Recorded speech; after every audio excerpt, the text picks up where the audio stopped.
Good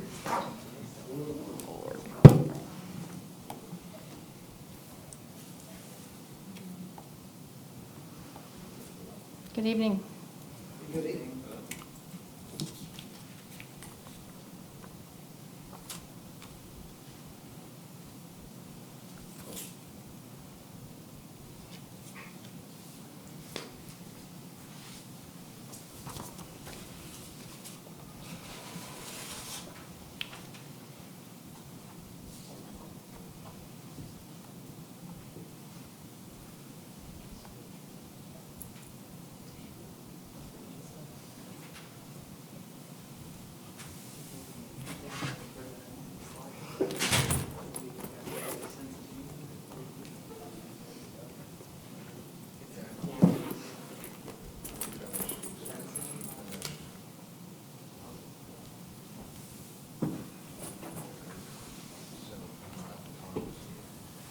We'll be talking to ourselves.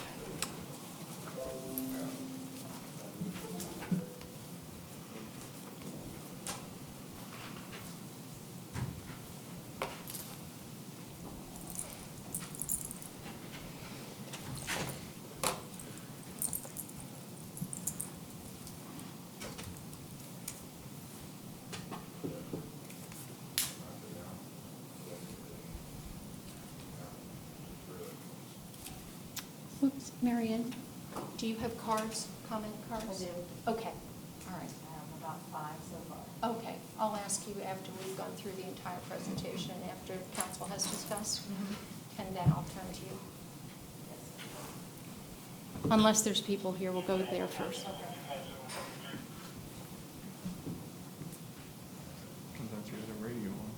Okay. Good evening, ladies and gentlemen. Welcome to the Village of Tequesta and to a special Village Council workshop. This meeting is being held in Village Council chambers and is also being live streamed on YouTube. It is Monday, September 21st, 2020, and it is 6 p.m. For the record, this is a council workshop and no action will be taken at this meeting. Council will first hear presentations and discuss the topic. The meeting will then be open for public comment. Please keep any comments to 3 minutes or less and state your name and address for the record.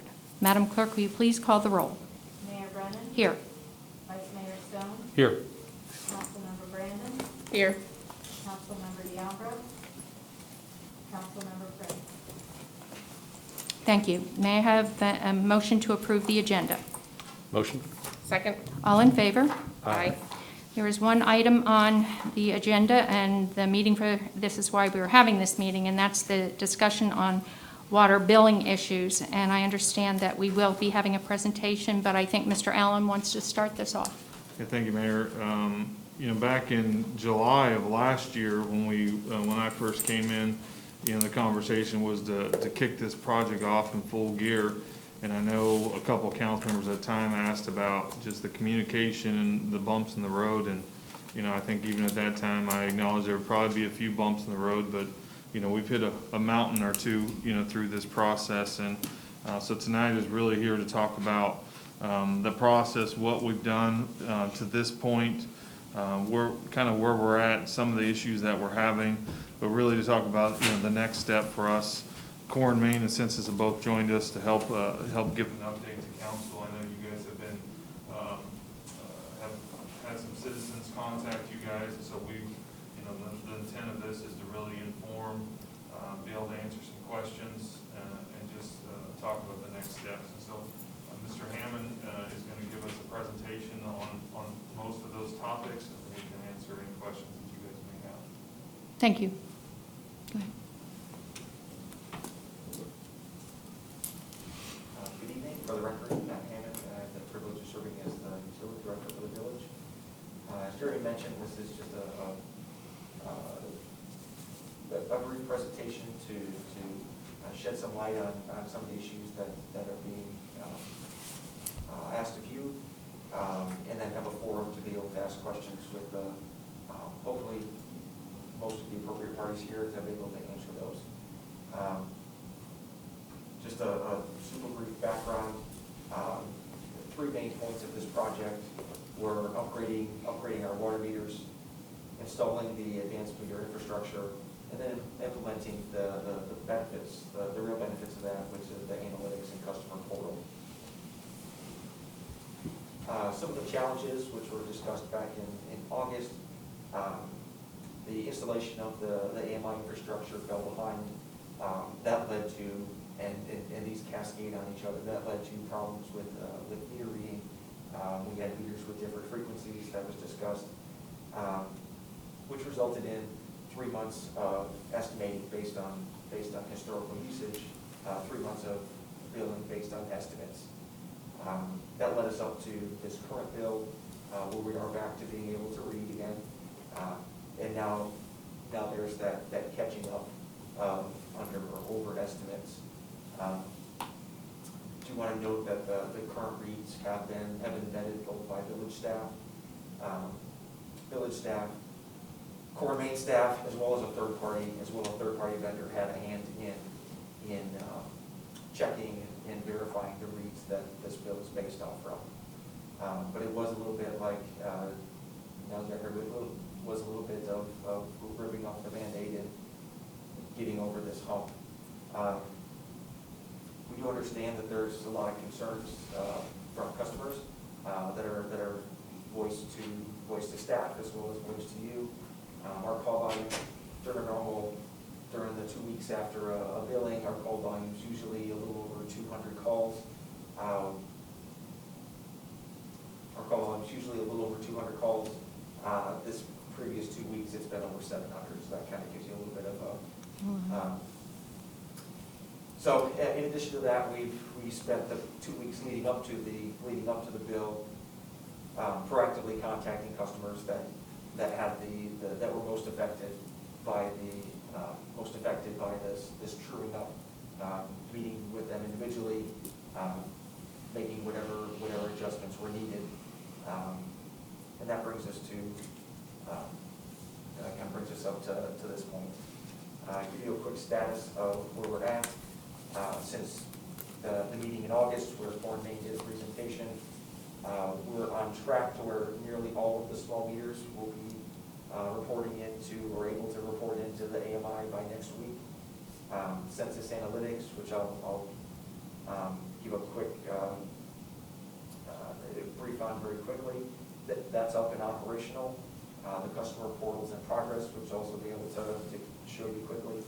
And then the larger meters, which are mostly commercial customers and require a lot more coordination, make sure we're doing things outside of business hours, that those larger meters are in progress. To date, out of a little over 5,000 meters, there is a little over 4,700 that have been that are upgraded to date, leaving a little over 300, about 325 or so left to upgrade, and the vast majority of those are the larger meters that are being worked through.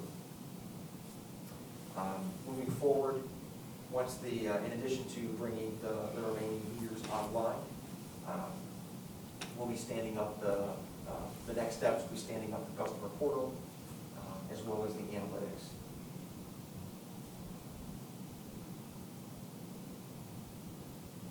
I want to give you just a quick snapshot of what that's looking like.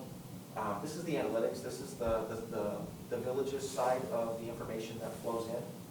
I won't go into all of it, but just a quick idea. These are all the kind of the dashboard with all the meters coming in. The big numbers that we're looking at are those the top left, which are the active meters that are syncing up with our billing system, and then the orphan meters that are reporting. The meters are reporting in, and that connection, that link between the billing side, the billing information, and the meter are coming in. But that's up around 3,700, and that's the balance of which are being worked up through this week, and possibly a little bit into next. Some of the information that our staff has available through this, one is the alert side of it. So you can see here on the customer leak, we're now able to get reports in that show and I won't stay on this too long because there are names on there. But get that report in there of when a leak alert shows up, which is a set period of time where there's constant flow going through the meter, for us to be able to follow up with a customer proactively, rather than waiting for someone to get a high bill and then call in, call in upset that they got a high bill. But get that call when it shows up, make them aware of that and help them walk through. And with the information that is there, a lot of times we can help them understand where that is coming from. Two quick examples of that I'll show you. This one's an example of, and I specifically chose examples where the customer's name doesn't show up, it doesn't pop up when I pull this up. So this is an example of an irrigation. This was a conversation just this afternoon with a customer about the usage and helping them understand where that usage is going. And so right here, you can see each one of these spikes is an irrigation event.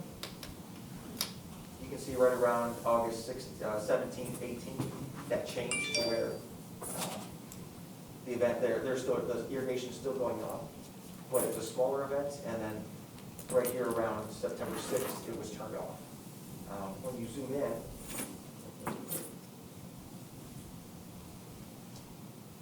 for us to have these conversations, to be able to zoom in and say, okay, we have a 9-hour window when that irrigation system is running. When you add all that up over that 9-hour window, there's 6,700 gallons of water 3 times a week. And so that's some of the information that helps us, that we have now to be able to help customers understand their usage. Is that about the normal for that particular customer, the 6,700 a week? It was until mid-August, and it's now, it was until mid-August when there was a change made. And what change was made?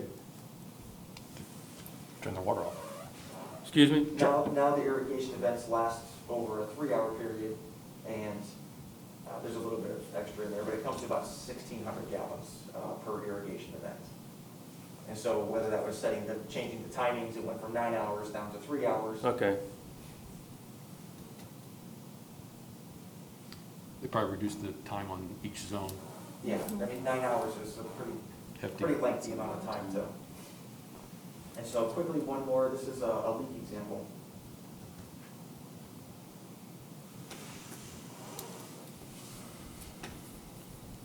So similar information, but you can see here, you can already see here that there's alarms there, customer leak. What that looks like when we're speaking with customers now is you can go down there and you see that constant flow, that steady flow going through the meter. And depending on the magnitude of it, it helps, from our experience, it helps us to be able to guide them on where it is. If I'm looking at a leak that's somewhere, 10 gallons an hour, because each one of these is an hour period. If I'm looking at one that's showing as 10 gallons an hour, a little less or a little over, 9 times out of 10 it's a leaky toilet flapper, something that small.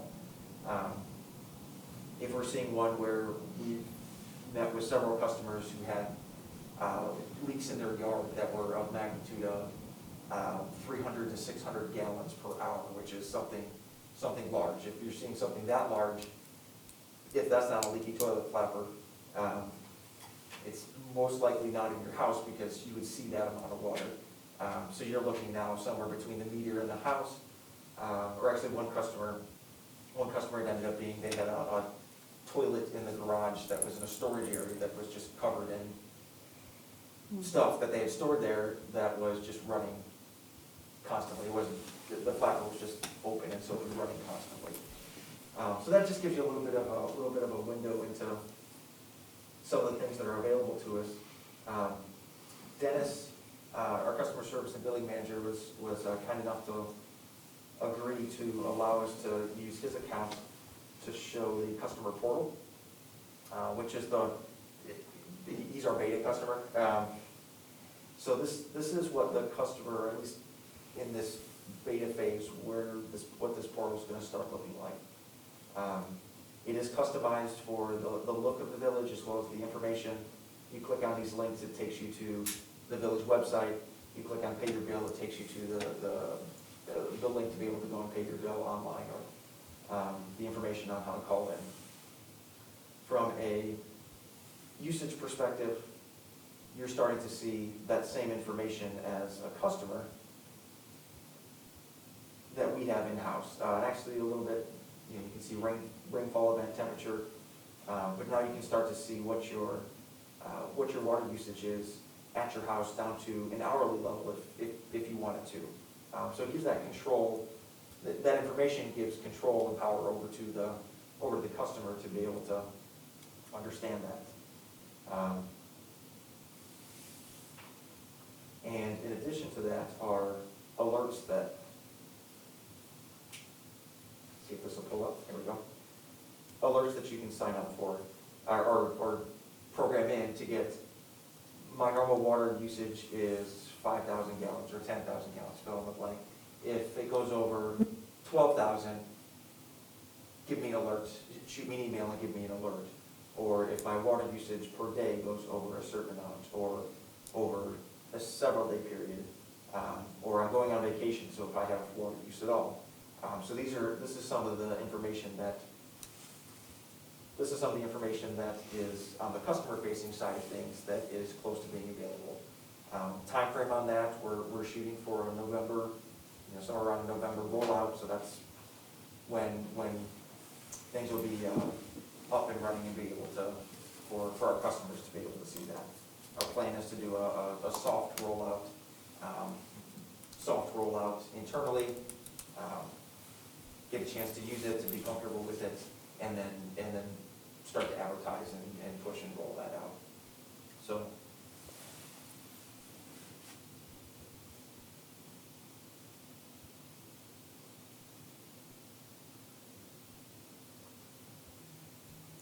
That brings us back to the presentation, which is just left for questions and public comment.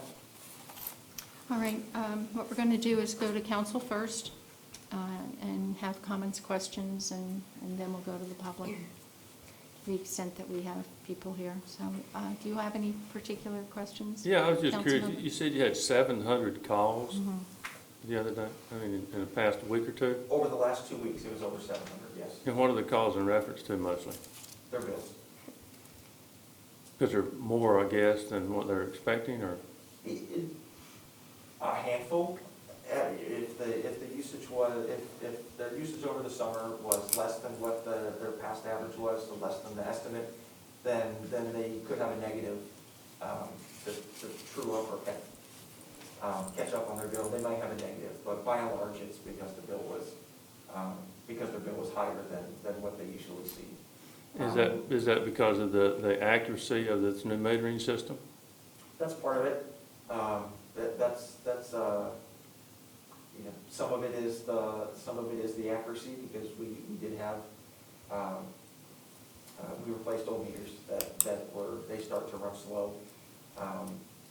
A lot of them we tested and they were running to varying degrees slower, which means, for example, every 10 gallons of water that goes through it, it might read 9 or 8. We did have some customers that we interacted with that their meter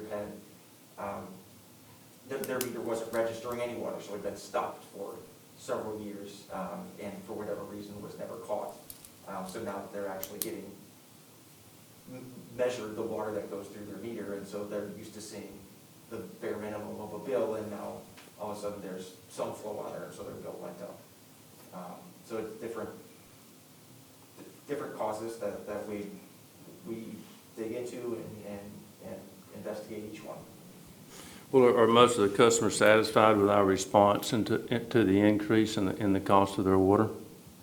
I don't think anybody's too excited about paying more, but I would say that the majority of the customers that we interact with are satisfied with the answers that they get, the service that they were provided, and understand. You know, there's always the outliers that are not as happy or cordial, but by and large, when you take the time to listen first and then help walk through and understand, the vast majority of customers understand, and whatever issue there is, our message is that whatever issue there is, if there's something that needs to be corrected, we're going to correct it and make it right. I don't think any of us wanted to be here right now, but we're here, and so we're working through this.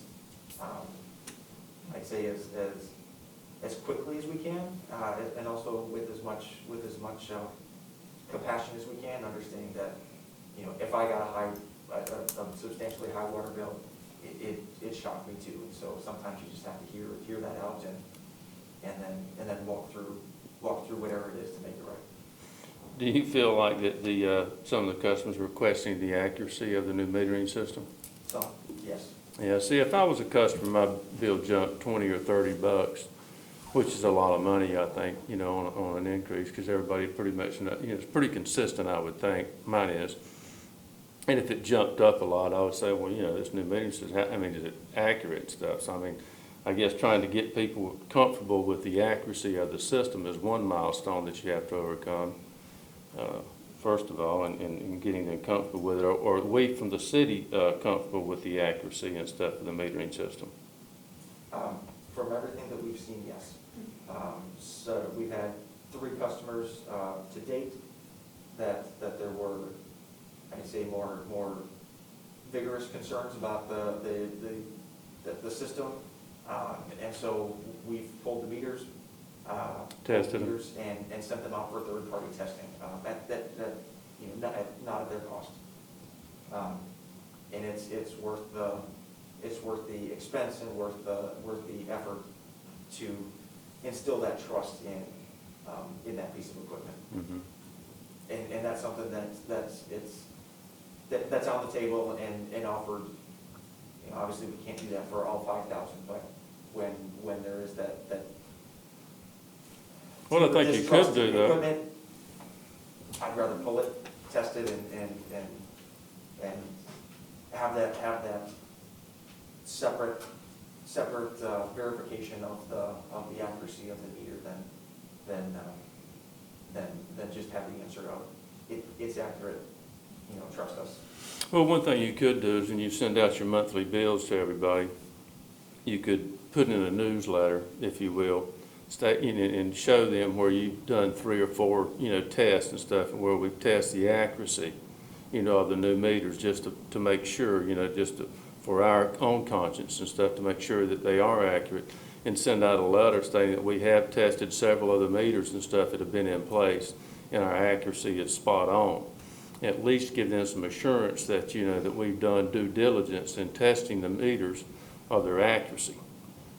And it would give me a little bit more comfort zone and stuff, knowing that the city has gone through the trouble and stuff of actually pulling some of the meters that are out working, and where they've been tested, and they've tested to be accurate. It would just be a suggestion. I think that it would probably put a lot of people's mind at ease, knowing that, we have done, again, our due diligence and stuff in testing them. Yeah, that's a good suggestion. Thank you. The meters that we have tested with our in-house equipment have all checked out. But that third party, having whatever number or percentage by a third party, is a good suggestion. Thank you. Mm-hmm. You answered some of my questions I had, but just to reiterate them, residents cannot log online as of right now to see their own graph, correct? That's correct. Okay, and that's what the November deadline you're looking at? That's what we're shooting for, yes, ma'am. Okay. In order for a resident to put in an alert on if their meter is reading X amount of gallons, if it's their sprinkler going on a scheduled basis per week, but they don't know how many gallons their sprinkler pulls, how do they know how many gallons to put in for an alert? Okay, I'm gonna be looking and holding you guys accountable to figuring out that answer, so that residents aren't putting in 5,000 gallons when their sprinkler might be using way more, and then they're not getting an alert, but yet they're still getting a bill for over $1,000. Does that make sense? I don't know how many mine would pull. My other question would be, tying on to Mr. Bruce's, is to test the meters. My bill in particular, when it was changed, did jump $30. That's not life or death for me, but when residents get bills that are multiple $100s, if not, and I looked at one of them is over $1,000, that's ridiculous. So I'm not saying it's you personally, but there has to be, whether it's a meter or how we're reading the meters, whether it's electronically or the person reading them, there has to be an answer as to why they are so large. That is insane. It really is. That's really what I'm looking for is, and I don't know if you have that answer tonight as to why some of those are so large when someone who has a very similar household and property lot size with the same amount of children, the same amount of laundry, same type of sprinkler system. A lot of people have new ones that are metering for rain nights as well. That was one of the things I point out to some residents, because I know we have smart sprinklers now, is why are some of those so high? And there was a gentleman who was, and not him personally, whoever it was, they were doing something in the one neighborhood to the meters about 2 weeks ago. I don't know what he was doing, but that was right around this timeline when all this was starting to happen. Do you know what they were doing? Yeah, certainly. Yeah, so, from back at the August council meeting, there was the discussion by coordinating that there was a certain number of meters that were operating, that the meters and the transmitters were operating on a different frequency than could be picked up by the new antennas or base stations. And so that was one of the things that they, that Core Main and the vendor that they brought in were out and converting that frequency over to be read by the base station, not the meter itself, but the transmitter, which is the little black mushroom thing on Right. the lid of the box. Okay, and who chose that vendor? What's that? Who chose that vendor? That vendor was selected by Core Main. Okay. I asked because that gentleman in particular was going to every house. It wasn't picking and choosing. So I kind of took that as he was doing something as routine and not maybe being sent out by you to go check specific meters. But that information wasn't out there. And then the other part I didn't like about that was we had a vendor who didn't look in a formal uniform and wasn't really introducing himself to residents, who he was, what he's doing. He's just digging out in people's yards, and it kind of put a lot of people off guard.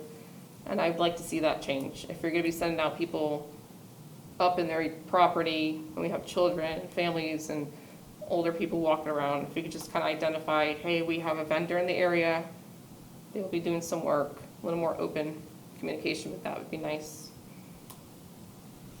And correct me if I'm wrong, didn't he have a label on his car that actually said Village of Tequesta? He had a very tiny circle, and I have a picture of it, but you had to get close to understand. But also the presentation of one of the gentlemen was not great. A better uniform, just look a little more professional, so it didn't even look like he was working with a company. But the fact that his car did have a Tequesta emblem on it temporarily, I think was the only thing kind of saving him from having maybe the police called on him. If I just maybe add, you mentioned something about the portal and they're not able to see those, the analytics part of it now.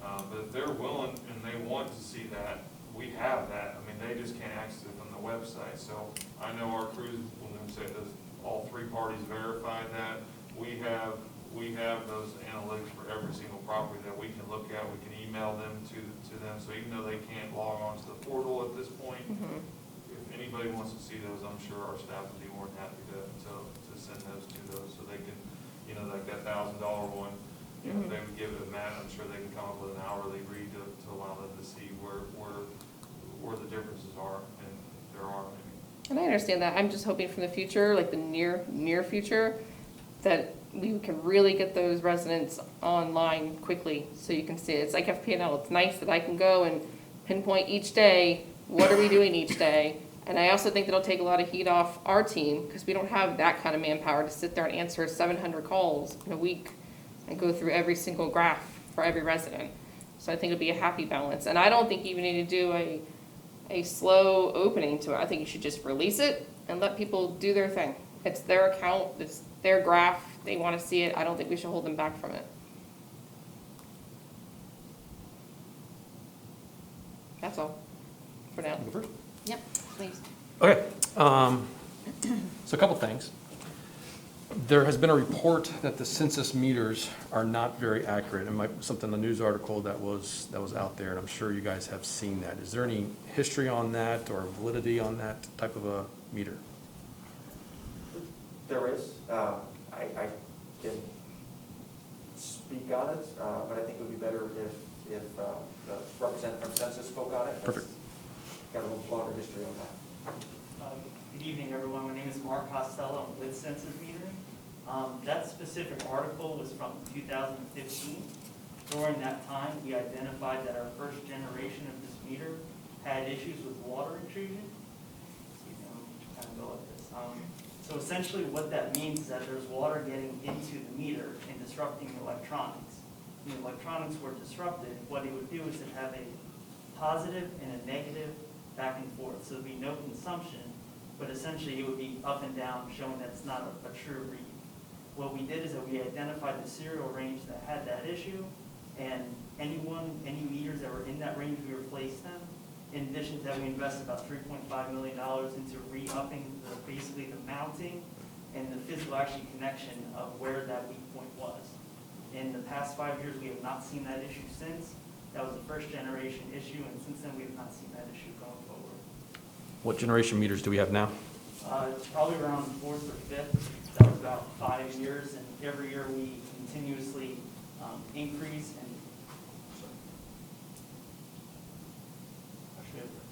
Is that better? Okay, much better.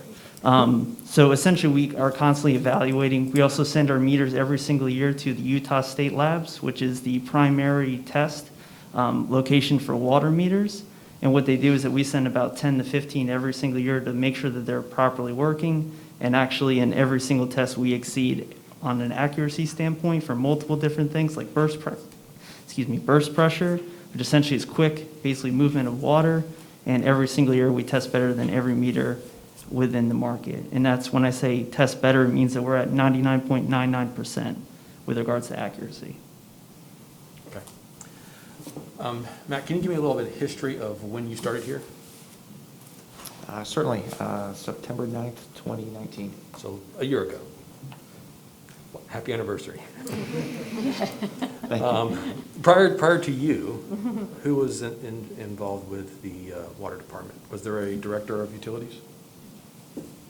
Not that I'm aware of. I believe the village manager served as the utility director, How- a dual role. And how long did he serve as the utility director? Anyone know? Pretty 18 much from years? the beginning. So from- 18 years, is it? Yeah. Yeah, I did a quick search going back Okay. 20 years. The village manager has served as the utility director during that 20-year period. Gotcha. All right. I'm glad we have a full-time utility director that is attacking this situation. And I kind of just want to go back and talk a little bit about kind of what happened on the meter side of things. Our reading, our bill cycle that we sent out at the end of May was for the April usage. Yes, that's correct. And that was, we had hired Core and Main or Census to give us a reading on that usage? Yes and no. And so the original scope for Core and Main did not involve reading the meters. What transpired that required them to read the meters was getting behind on the installation of the AMI infrastructure, which caused the problems with the meter reading, that there was different equipment was required to read the different frequencies, et cetera. And so that was when, because of the delay in schedule, that Core and Main, in order to allow us to keep moving forward, well, keep reading meters. Took that on to be able to read until they got the AMI infrastructure stood up. Okay. And so that's when about on the 15th of June, we sent that letter out and said, hey, this bill is no longer good. We're going to issue a new one based on estimates. That's correct. So then on June 30th, we sent out April's invoice on an estimate. And at that point, we already had issues. People paid that first bill, and some paid it, some didn't. Now we have credits and debits, and everyone's bills were all messed up at that time. So, just on the paying side, not necessarily on the actual usage. July 14th, we did another, sent out for May's usage, and that was a estimate of some sort. That's correct. Then on, was it July 28th, we sent out June's estimate. That's correct. So now we have 3 months' worth of estimates that have been issued and billed, and there was 4 bills for those 3 months. 1 was canceled. That's correct. So then this most recent bill that was sent out was an actual reading, correct? Yes. So over those, let's call it 4 months of not having an actual to an actual reading, the usage could have varied dramatically because no one had a clue whether they had a leak, not had a leak, or they were high in usage where they're running their sprinklers for 9 hours. So this most recent bill had a true up to a certain degree. Some were negative, and some people didn't have to pay anything because the estimates were right. And some people were off by 30,000 gallons, 40,000 gallons. Correct? That's correct. And more at times. Yeah, significantly more. And so I understand why people are confused, why they've got a bill of 60, 75, 700. It was all based on an estimate, and now we've got where people are thinking that someone's going around messing with meters, when in reality they're just doing their job and not necessarily causing, in a situation where the meters are wrong, the usage is correct. We think 99.9% the amount of water that went from April 1st to the end of July is accurate at 99.9%. My concern is that we also have these steps 1, step 2, step 3, and step 4. In this most recent month, everyone got trued up to a certain degree, and instead of some of them who normally would pay a step 1 at $3.12 are now paying step 4 for a good portion of their bill or their true up at $9.14. What are we doing to identify those residents that have that issue and making a correction for them? So there was, as far as going up even 1,000 gallons into an additional step rate, that affected approximately 20% of our customers, or around 900 and change. So, okay, 1,000. Yep. So, and that was even one kgal into another step rate. And so we have been working through and getting all of those adjusted, not just down to what they would have been, but for this one month, because of the sticker shock, the trouble that they've been put through, for that subset of customers.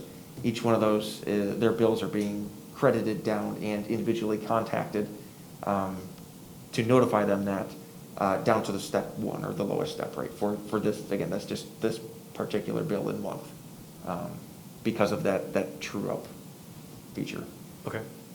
And because I've been looking at the previous 2 years, which is prior to some of the changeover, I've noticed that there's been some inconsistency with the readings lasting from 30 days to 48 days. When we have a step feature, I'm concerned that if we're not consistently reading on a 30-day average, which I understand manpower, we might have to have it within 35 days or 28, I'm concerned that now we have some people getting an additional step up because we didn't, as a village, read it within a timely manner of a month. Are we doing anything to go back potentially and or one, as a council, do you think we should have a minimum of days to have that reading done to prevent that step up from going over? I would recommend that we do.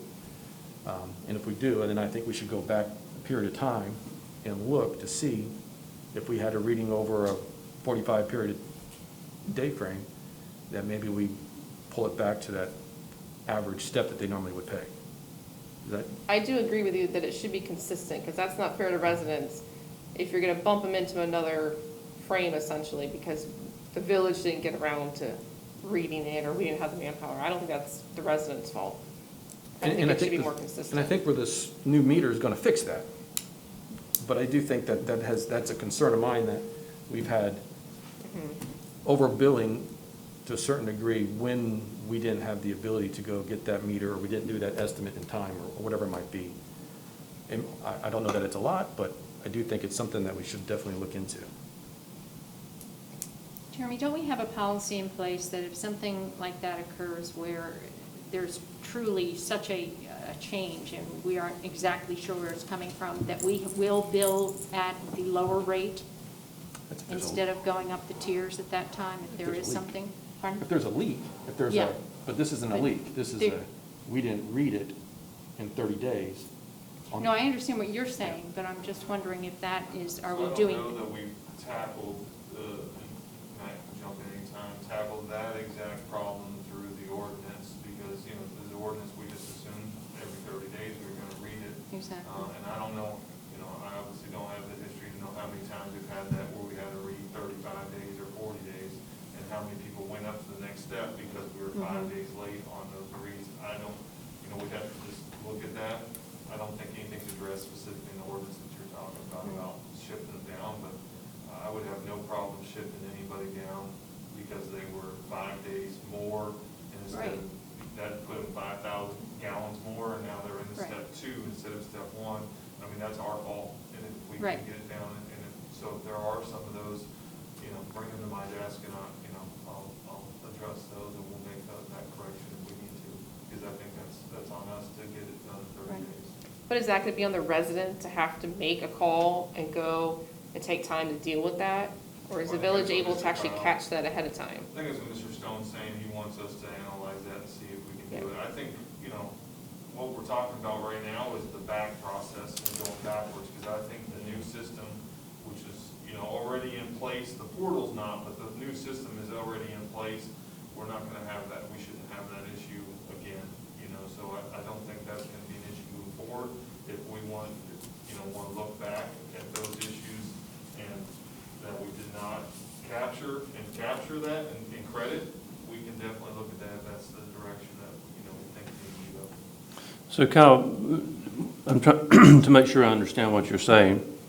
Is it you're concerned about residents being bumped to a higher tier because of our failure to be able to get the meters read in a 30-day period of time? That's the one issue. yes. One issue. Yep. And so I certainly agree with you that we should go back and review everyone. And I don't know how hard that would be logistically and stuff and administratively wise, you know, to be able to go back and look and see how many people got bumped to another tier, or just put a freeze during those months and stuff and go back and just give everybody a credit if they were bumped from tier 1 to tier 2, you know, because it was our mistake, you know, and then we just go back and give them a refund or a credit on their next coming bill. How hard would that be to do in order to go in there and just do that in the computer?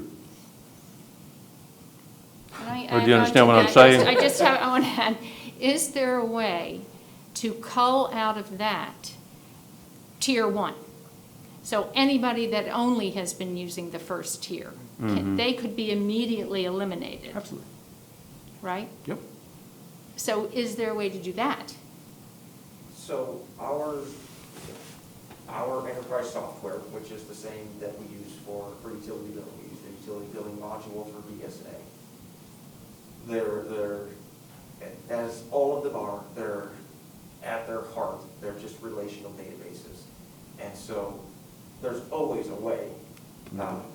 It's not always easy, but there's always a way, because they're just repositories of information that have relatable information that you can tie to.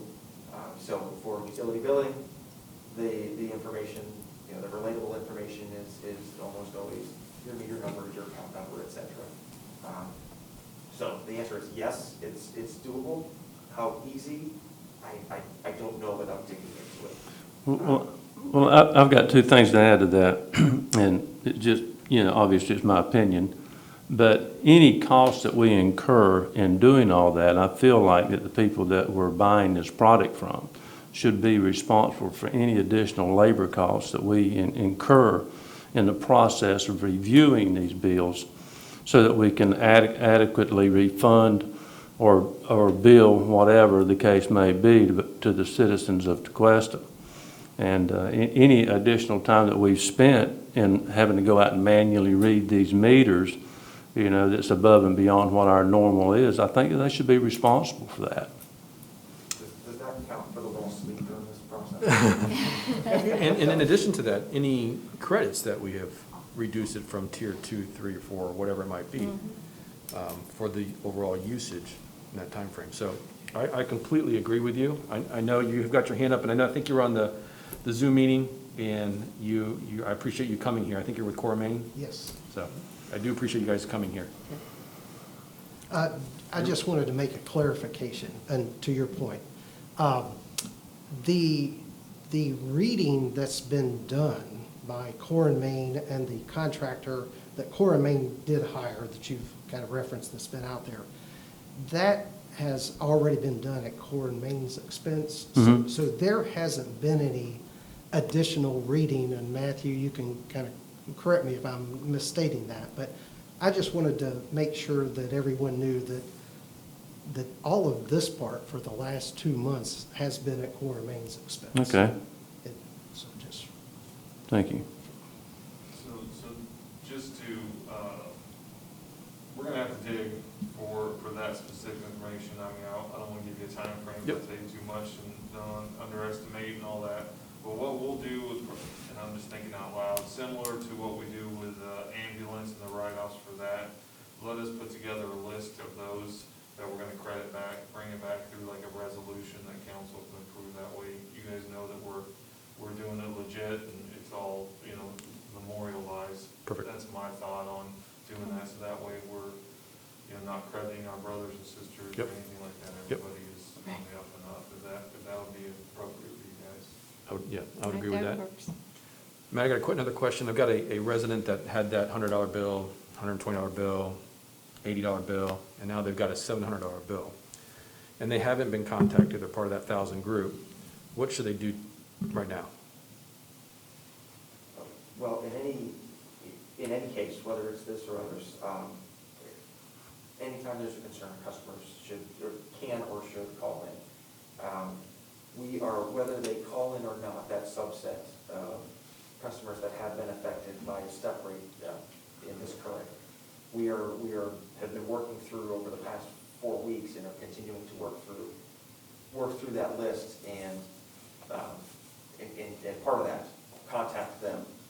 But if they feel that they should have been and haven't yet, I always encourage to call in, and we're tackling each one as they come in, as well as that subset that's been carved out and working through those.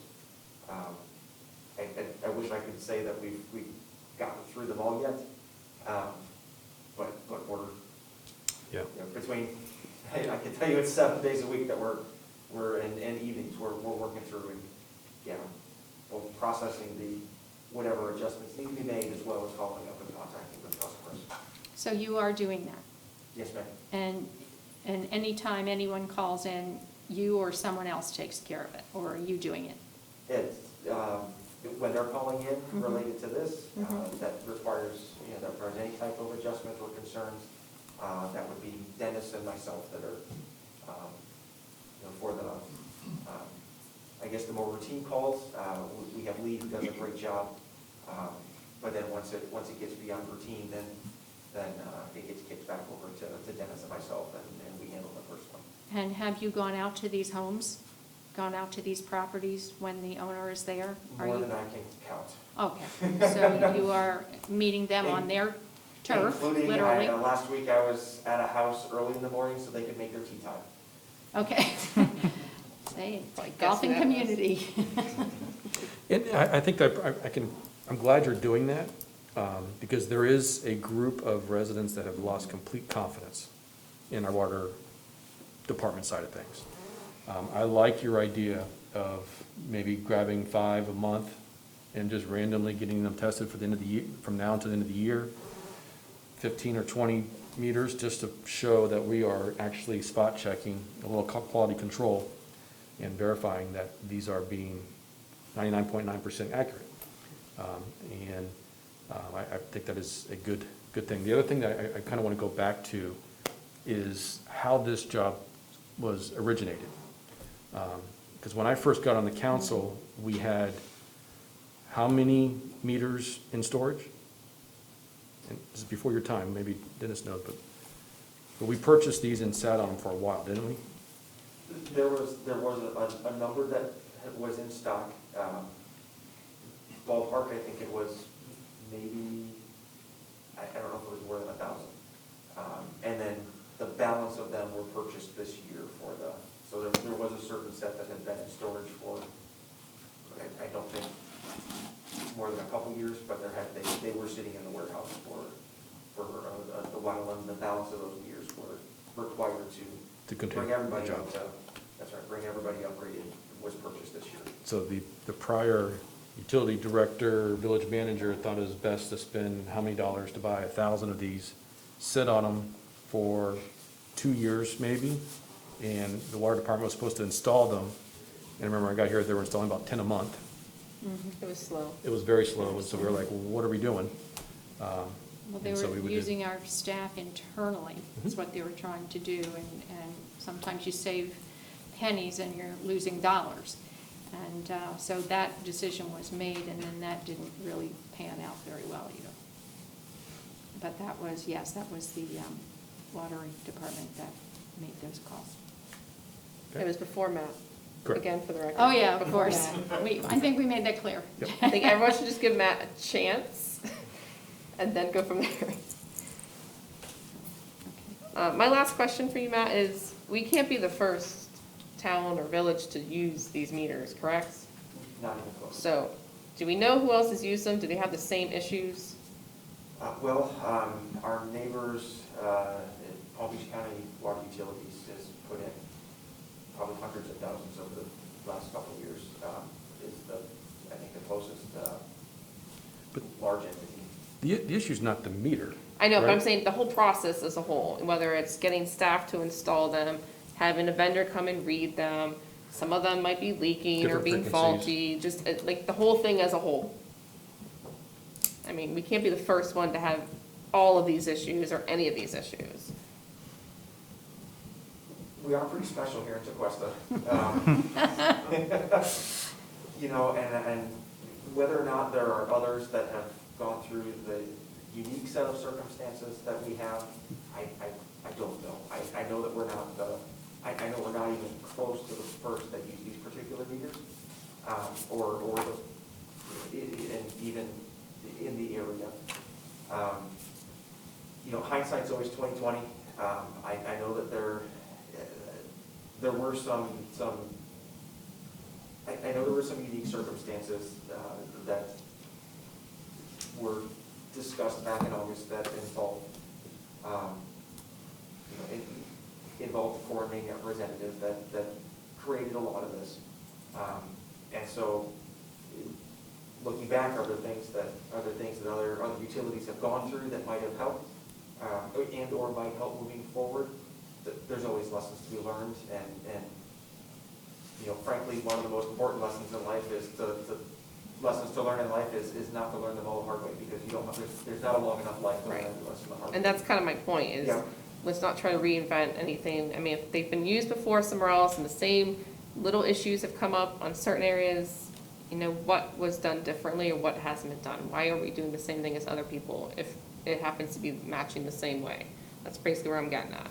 If they are having faulty meters, what was changed? Why is the same thing happening?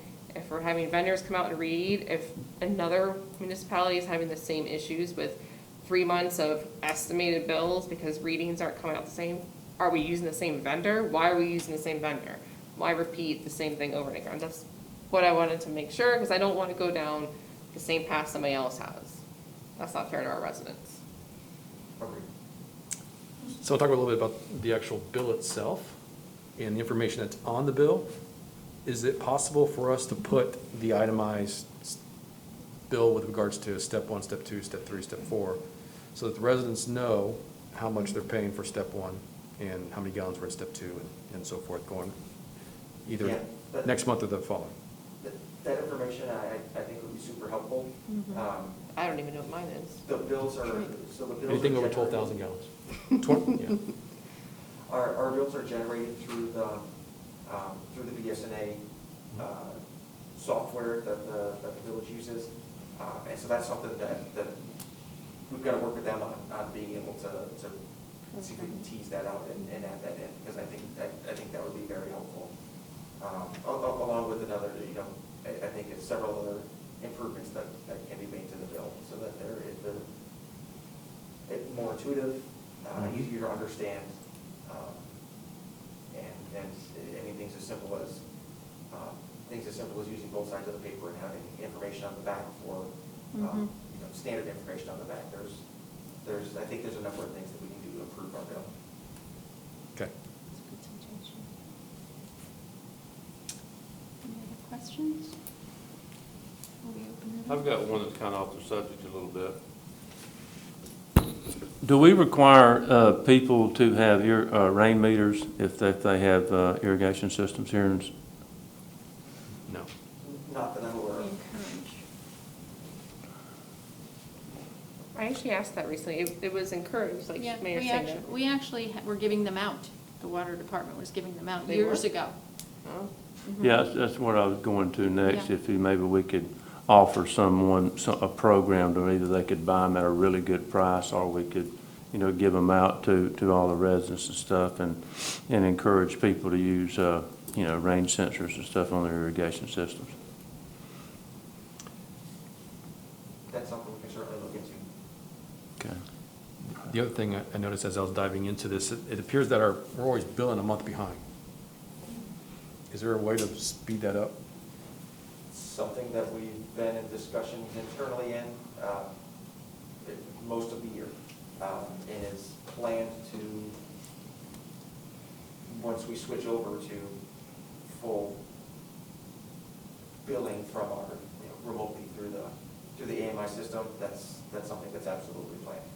So I think that would be something that we need to start communicating, that we're possibly going to be sending out a bill on the 1st of the month and the 15th of the month to catch up, and then maybe the 30th. I mean, I'm not sure what most municipalities do to catch that up, but that would be something that Yeah, we could be would absolutely not just spring that up. Yep.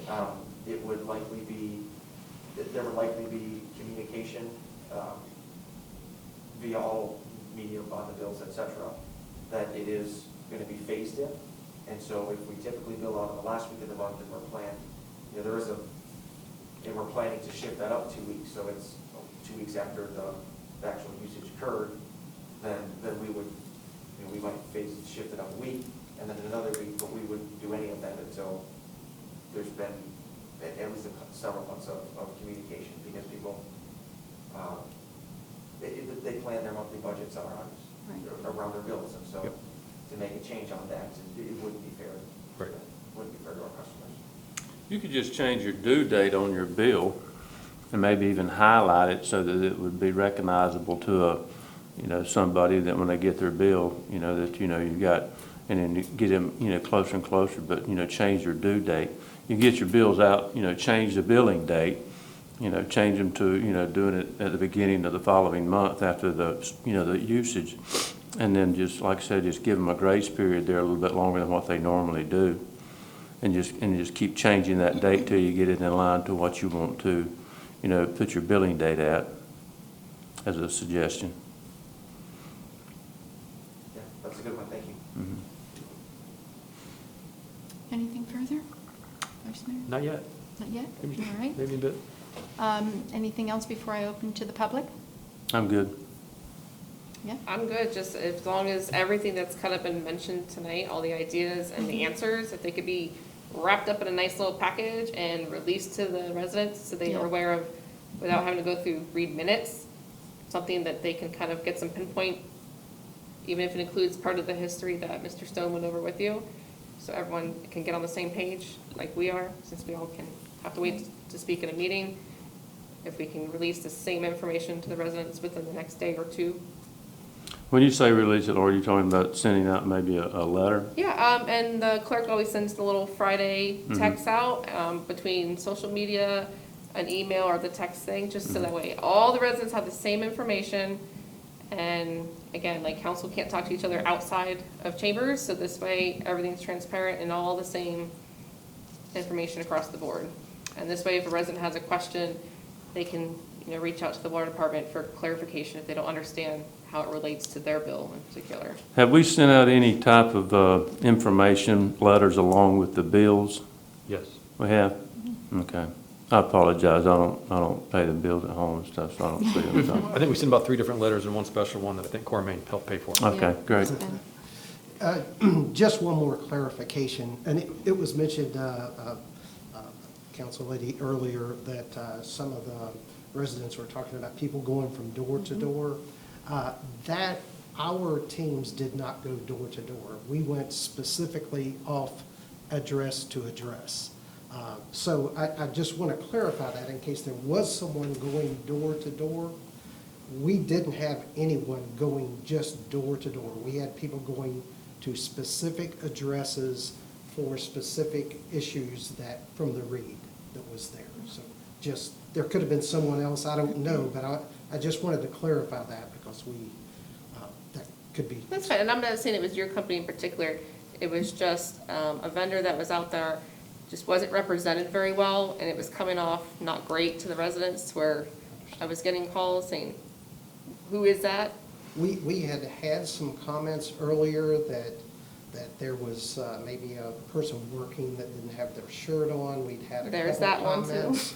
We had a meeting that day. I think Matthew had informed us of that. We, with the VEPO is the company that Core Main hired to assist us, because some of the data analytics that you all will receive and are receiving, they just have a great, it's more than just going out there, because there's picture and data analytics that go along with everything. And because of the timing, we hired them to be able to help us do this quicker and more professional. We were aware of that situation. We addressed it with the owners, and they had a meeting with their folks. So if it was one of those guys, that was addressed when we were informed. But I did just want to clarify, they nor we were going door to door. We were selectively going by meters that showed either some sort of abnormality with the read. That's fine. Again, I'm just looking for more communication to the residents, that there's random vendors coming around. Again, I know Tequesta's very guarded. You've got a solicitor and 2 houses in, they're calling the police on it because everyone's very cautious these days with anybody wandering around. Rightfully so, and you all have provided us with some ID cards and things that we can present if there's And it's not just the water crew, like when FP&L had tree guys out lately, they weren't great about it either, but they have the big orange truck, and their crew is all in a very formal matching uniform. It's very clear what they're doing. They usually have a supervisor out there to come over to a resident that has a question, they'll address it. Some of these vendors were just a little random. I was a little concerned. I just don't want to see that happen again. Well, to the letter's point, we're going to send out another bill in 9 days or 10 days. We have an opportunity to add a letter in that bill. And maybe that's something that the village can come up with, something that works and addresses all the different ideas. And it goes up on social media exactly the same way. So those people that aren't looking at their bills, but they're going online, can see that. Well, before I go to the public, I just want to say, Matt, I know you've come in for 1 year, but it's been, you've advanced us light years ahead of where we've been in this department. And this has been unfortunate to see all of this come crashing down on you, but I know based on what I'm hearing this evening, we very much respect you for this and thank you for this, and we'll get through it, and we appreciate that. And I ought to also add your team and Dennis over there answering all the phone calls too. I mean, it's, Yes, all of you guys have done a fine job dealing with a situation that was kind of thrown on us yep. out of the blue. All right. But I think we should speed up getting that interface, the analytics. Yeah. The sooner, the better we can get that out and educate our residents on how to use it. And that's going to be another hurdle too. And I'm not sure of whose analytics that is or who helps with that. As other municipalities, what are some solutions on getting people engaged in that? This is something that when we're fully implemented, and Census Analytics is, that's something that we train not only the village staff, we primarily train the village staff on the field side, but also on the billing and the office side too. Make sure they're comfortable, and if there's follow-up training, that's also something we do. That's part of the package that's purchased when we implement this system. In communicating that out to the clients, is there a kind of a step-by-step We can- follow-up module or something? We can assist with that process, and we can give examples of what other utilities and other cities have done. That's something that we have done, yes. And maybe in that letter at the end of this month, we can maybe show what's coming and what's coming at the beginning of the next year, but maybe we do it sooner.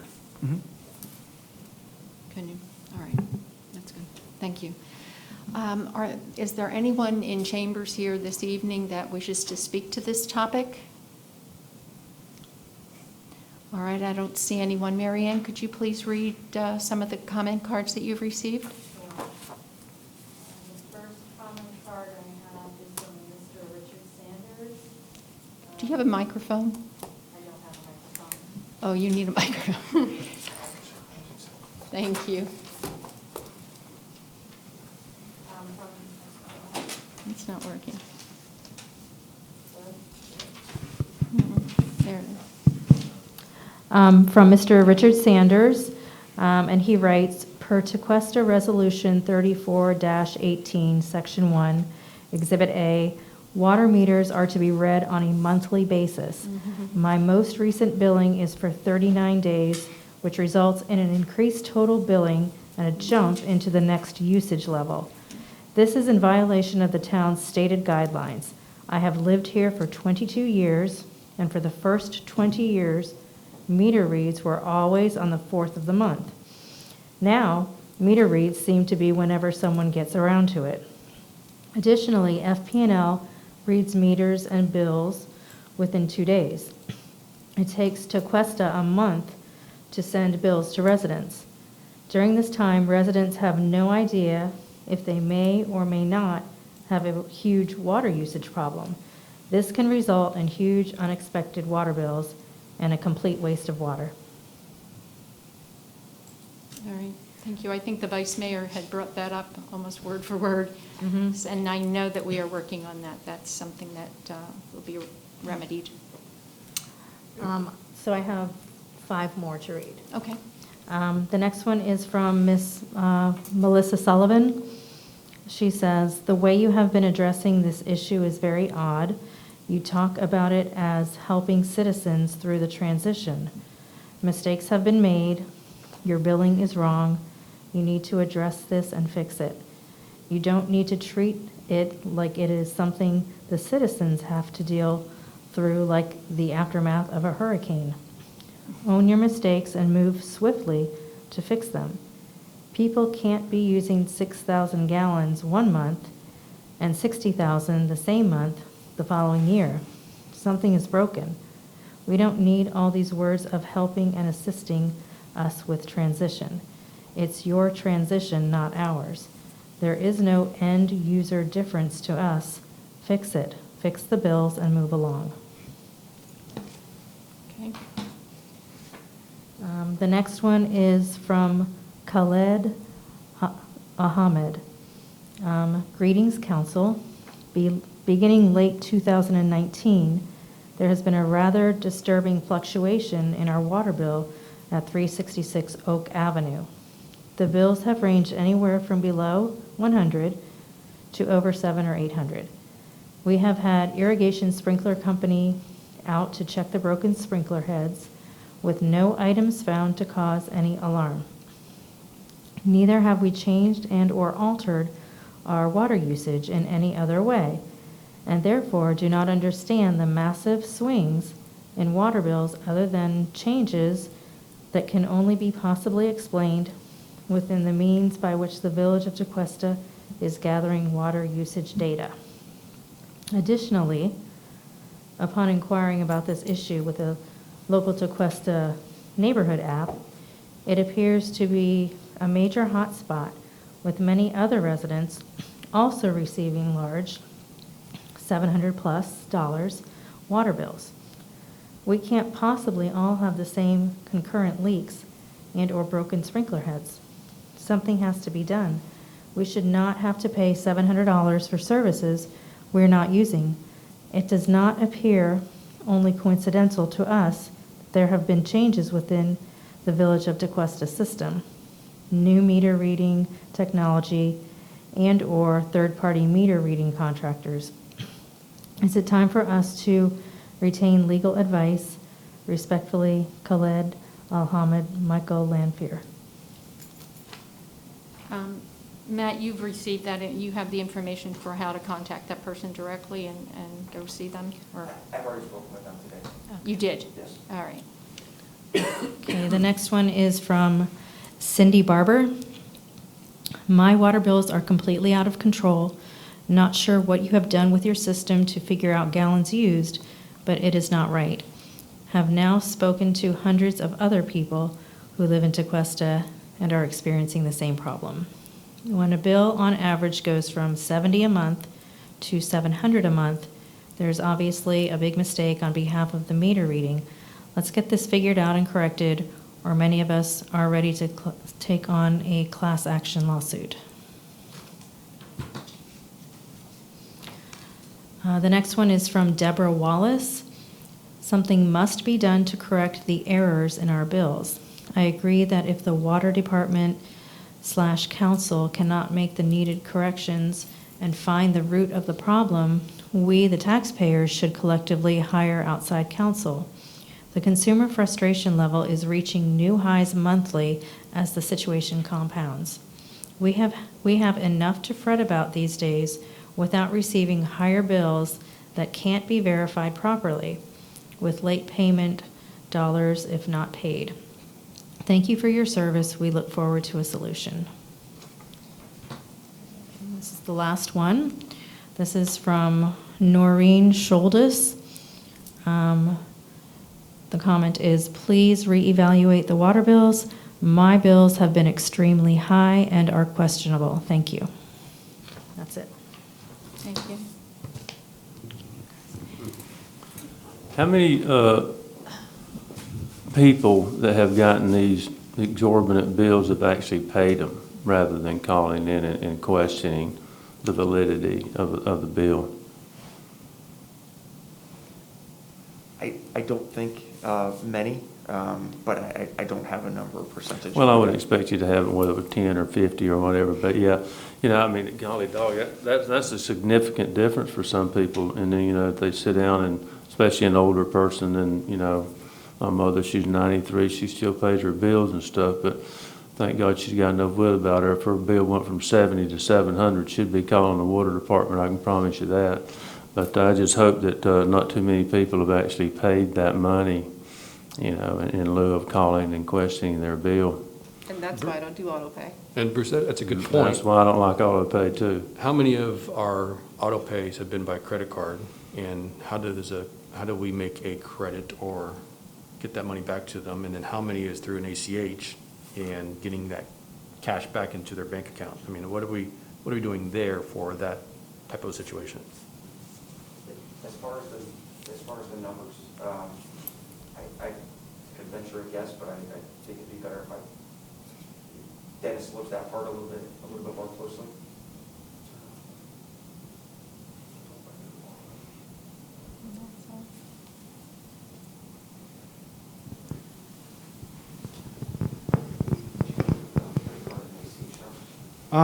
Well, the ACH numbers were about 1,100 customers that pay through ACH. When does that happen in the month cycle? That happens on the due date of the bill, so it'll be on the 28th of this month. So it has not happened so far for this No, month? and some of the customers I've reached out to had me switch off their ACH so it would not come out. Okay. We're planning on making these adjustments before the ACH hits. The credit card payments, they set up their own reoccurring payments coming out of their credit card accounts when they choose. So I wouldn't know that information. It's from a third-party vendor. It's called Point and Pay. Okay. Yeah, So- I would strongly encourage that anybody that's got that ACH, that we have it corrected, the steps prior to that bank making that draft. That's the goal, and if they do end up paying an absorbent amount, it'll get credited back to their account, which we can issue a check based on, and get them the monies they paid already. Thank you. Just to piggyback on that, we initiate the ACH. Withdrawal, It's working. I think it just turned off. It did turn I off. think the battery's going on. Oh, okay. Yeah, we initiate the ACH withdrawal, and so that's one that we have the ability, the credits will be processed before the ACH is pulled. Okay. So that's, And the comment by Khalid Muhammad, I think is his name, about how he's hired a contractor to come out to look to see if there was any leaks, gives me concern too, in the aspect of the bill makes it appear that there is a leak potentially. And we've got our residents maybe hiring people that don't need to be hired because of a building situation. So I would like for us to maybe talk about that or address that if other people are doing that type of work.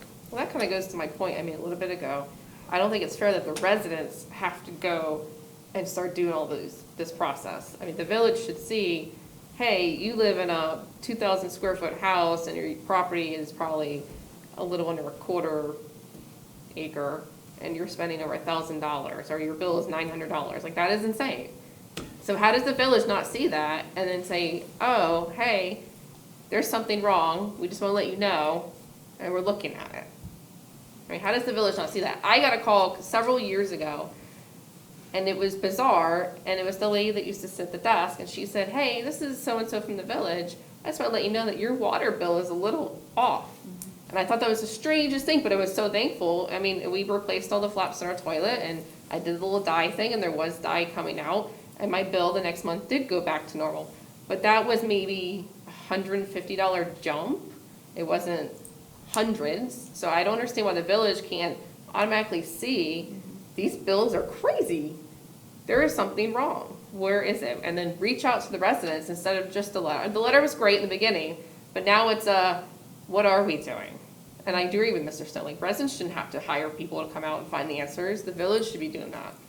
I don't think it's fair to the residents to have to step up and fix something that they aren't even allowed to touch. They're not allowed to go out and play with the meter, essentially. They could check it, but they're not gonna sit there and change it or do piping to it or anything like that.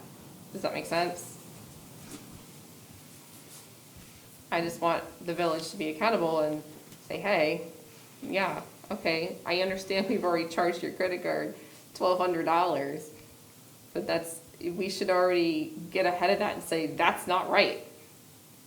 So I think there's maybe two things going on here. One, you've got 4 months worth of not an actual reading. And I understand that, but eventually, And- and this has been going on for years, and this is not, that part's not on Matt or Mr. Allen or anything, like, Correct. this is just insane for this to be going on year after year after year.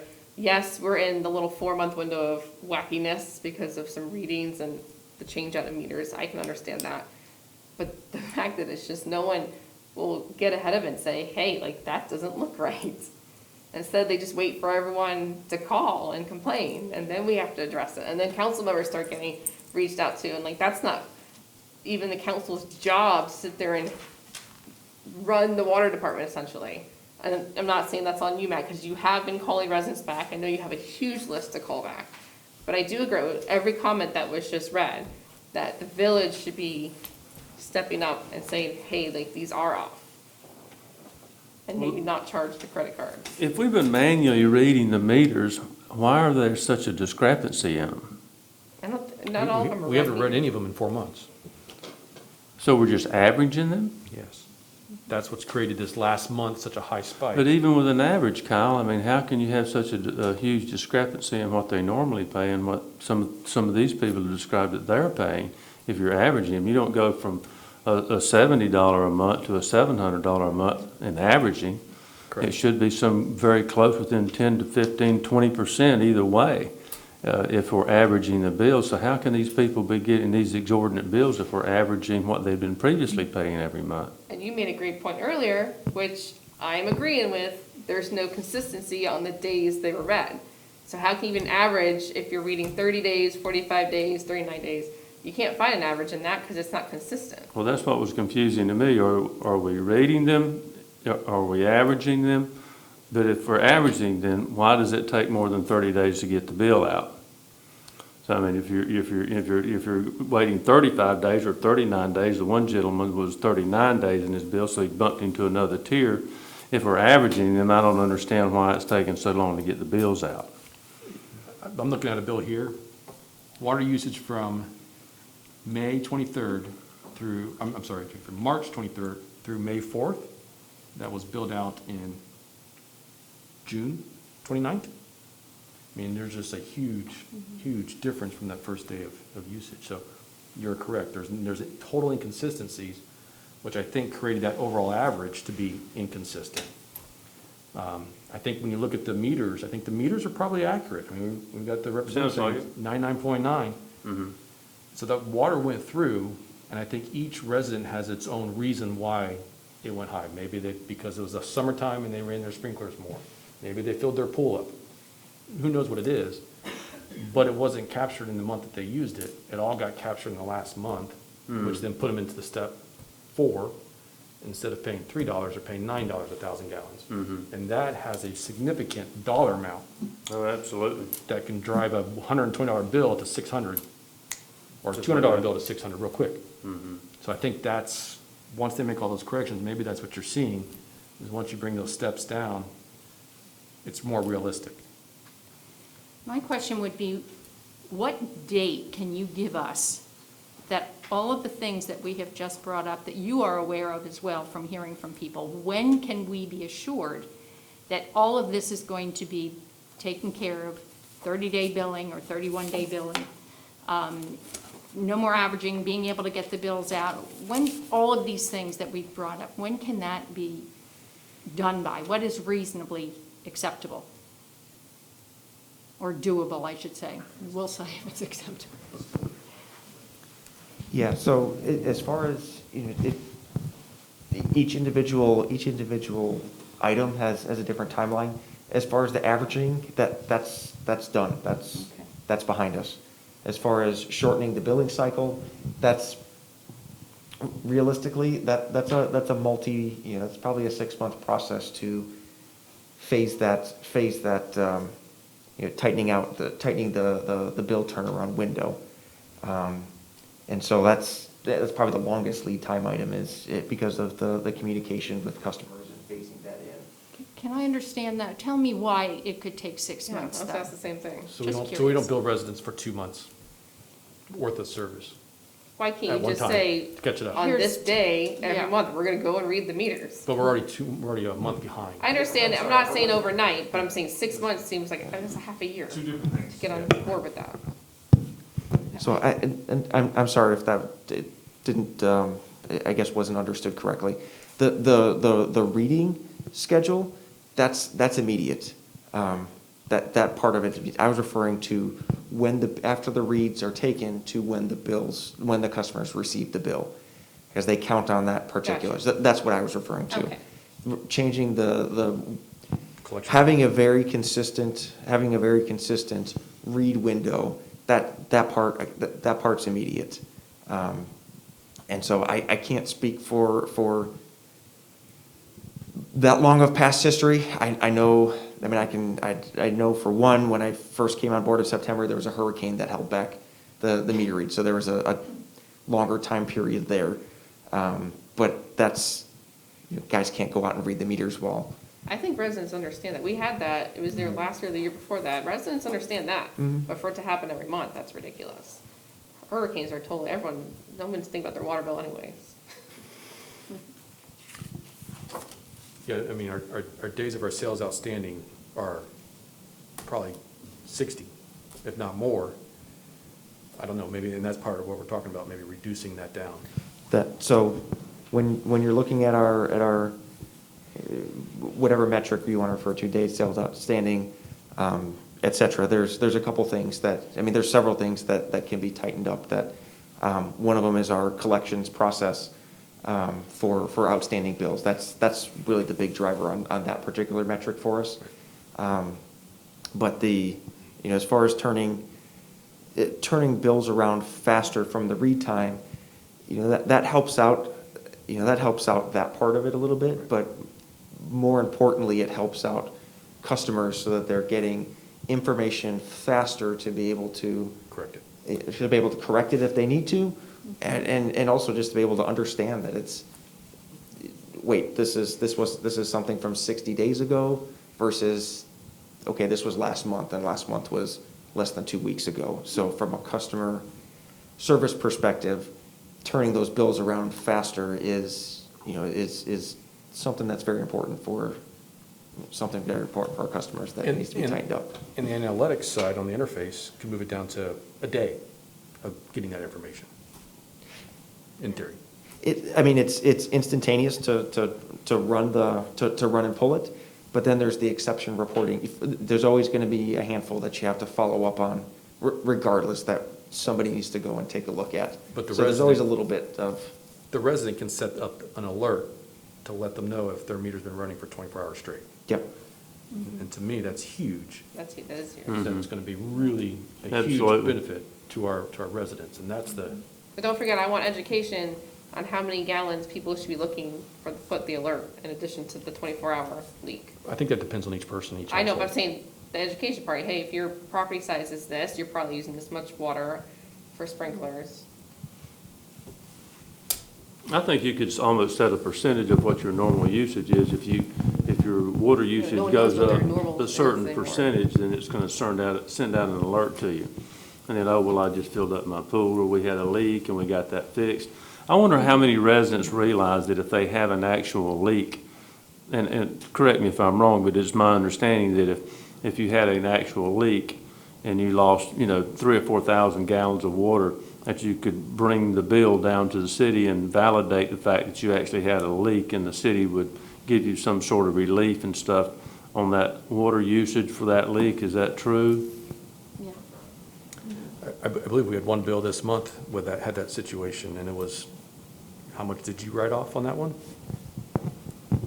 We've written a couple leaks off that were several $1,000s. Yeah. They were very large. There are our leaks before, from the meter, or the residents' meter? Residents that. And so why do we rate them off?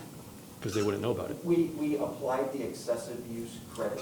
That's what I mean. That we can do. We applied the excessive use credit that's stipulated in the rate ordinance. Right, And right. so we had two in particular that were extremely high, hundreds of gallons per hour, that created a very large bill. And so that credit that was given Okay, to that them really. using the excessive use credit in the rate ordinance Right. was several $1,000s. Where was the leak at? One of them was the toilet in the garage that, The one you talked about earlier? and then the other one was actually right next to the fence where nobody walked by. And so there wasn't actually water coming out of the ground. There wasn't actually water coming out of the ground, but when the plumber went over and followed the service line, it was very apparent Saturated. when they went and stepped in it. Well, yeah, I would like to see it at some point, and this is getting way beyond this subject and stuff, where we could offer some sort of program how we can teach people how to properly irrigate their yard. I think a lot of people tend to, I've got some people that live on my street, and I watch it, they overwater. And they got dollarweed growing all in their yard because, that's a sign of overwatering. And when you got dollarweed, you're typically overwatering your yard. And people just don't realize, how many thousands of gallons of water that actually could be saved if they wouldn't overwater. And it would save them money, in the process and stuff. But I think people just don't understand how much they really need the water and how little they can actually get by with, and just cutting back your zone from 30 minutes to 20 minutes and achieve the same thing. And it's a lot healthier and stuff too for your grass. Your root system tends to get, you know, deeper into the ground and stuff, so it's actually pulling water out of the ground. I mean, you can go on and on and on, but it'd be kind of nice to be able to set some sort of program up and actually trying to educate the public and stuff on how to better manage their water usage. Hey, Matt, random question. Do you have any idea how many Village Tequesta residents use city water for sprinklers? I do not know that. Okay, I wouldn't think, I'm just curious if you actually know. Because there are some of us that still use well water. Yeah, for the green, yes, sir, you had something? To the conversation there about the education on the irrigation side, if you were interested, we could help provide some information. Obviously, every sprinkler head, there's thousands of different variations and different nozzles that go with them. So there would be tough to come in and just say, hey, a sprinkler head uses X. But there are some averages out there that we could certainly help provide to the utility department from the usage, from what a sprinkler head at certain sizes, the most average sizes, actually emit in gallons per hour. It's staggering how much is used. To your point, sir, there's a lot of overwatering. As we've been out here working, it's been amazing to see some irrigation systems. And by the way, I just got to tell you, this is the most beautiful landscaping I've ever seen, and I've traveled the country, and this is, this is landscape heaven here with what you all have. And then I see the irrigation systems. But as we've been working, we've seen some residents' irrigation system cycle through multiple times within 2 hours while we've been working on one street. Oh, yeah. But I will get forwarded to Matthew just some basic information on that, because even the basic information, if someone realized how many sprinkler heads they've got, and by the way, that might be difficult, because I think it would be surprising to some residents for them to even know how many sprinkler heads they have. We've gotten to locate many as we were looking for these meters, but it might give them some indication of what one 20, 30-minute cycle times the number of sprinkler heads they have actually throws out in water. It's a staggering amount. You know, to put it in perspective, you take a tanker that delivers fuel to gas stations. They're usually anywhere from 6,500 gallons to around 7,000 gallons that are in a tanker that go up and down the road. You imagine that you're putting that much water and sometimes twice that much in your yard every month. Just that gives you a visual that people can relate to, that's 6,500 gallons that's in that tanker. And you imagine dumping that amount of water on your yard every month during the growing season and stuff, which we have a lot of time down here. So, that's what I'm talking about, just trying to educate people so that they can get their head wrapped around it. Making minor changes in their usage and stuff is really going to save them, hundreds of dollars a year in their water usage. And it would save the city money too, I would think, in the long run. But still being prudent stewards of our ground and our water and stuff, because we're certainly consuming a lot of water here in the state of Florida. And you talk about the beautiful landscaping. I read an article that somebody had actually sent me the other day, and they were talking about there's more water used in irrigating people's yards than there is in agriculture. So we're using, and it's a staggering amount more of the usage that we use just to keep our lawns beautiful, and compared to what we're using to grow the crops and stuff for our food. It's amazing. There are two other things that I think we should also talk about while we're on this subject. We have a rate increase that's getting ready to happen. I think it's sometime October. It's coming to our next agenda, and so that's going to happen. Usually it happens October 1st. Is this going to happen in a different time frame? How's that going to work? So the previous rate ordinance was passed 5 years ago, and it was for a 5-year window, and so that has now expired. Over the last 8 months or so, a rate consultant has gone through and prepared a report, and who will be here in October to present the findings of that, and that next 5-year window will be presented. And didn't we hire Kimley Horn to come out and do an assessment of our total water department and the infrastructure that we have?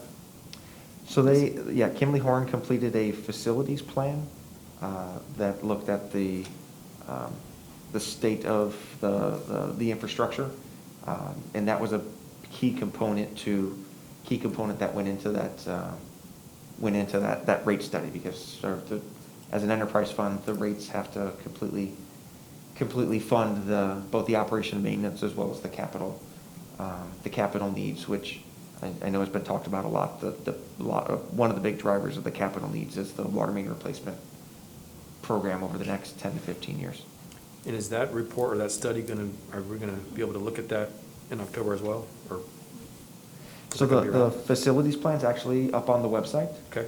That's available for residents to look at, as well as there was a well field analysis that was completed this summer. That was also put up on the website for public access. And once the rate study is approved, or the analysis is approved by the council, then that will also be put up on the website for transparency. So this past October, we had a rate increase of around, was it 3.5%? Dennis, I'm sorry, do you recall? It was around 3.5%, right? And then this month, this last bill that went out, we also had a infrastructure tax as well that hit, and that was 9%, correct? 9% on The usage. the usage. So in addition to, now is that at the step rates? Yeah. That's correct. So if they had a step 4 rate, they also got a 9% on top of that as well.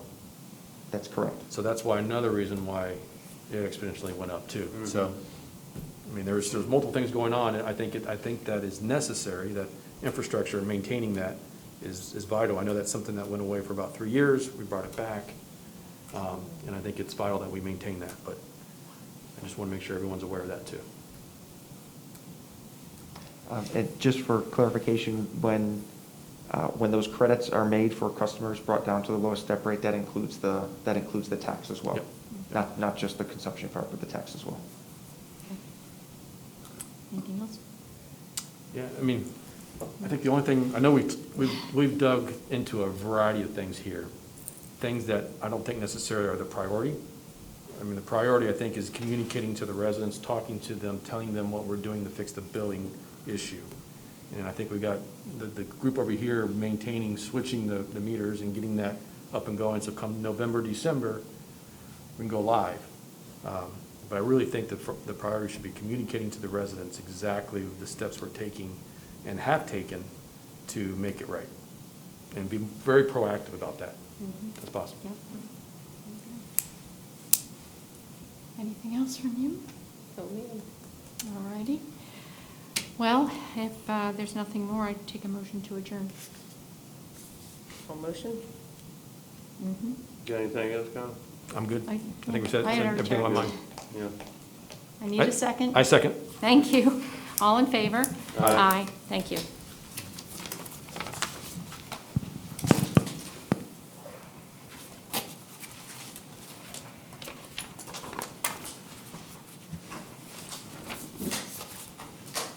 Hey, Matt. Thank you. Hey, Matt, where on the website is it?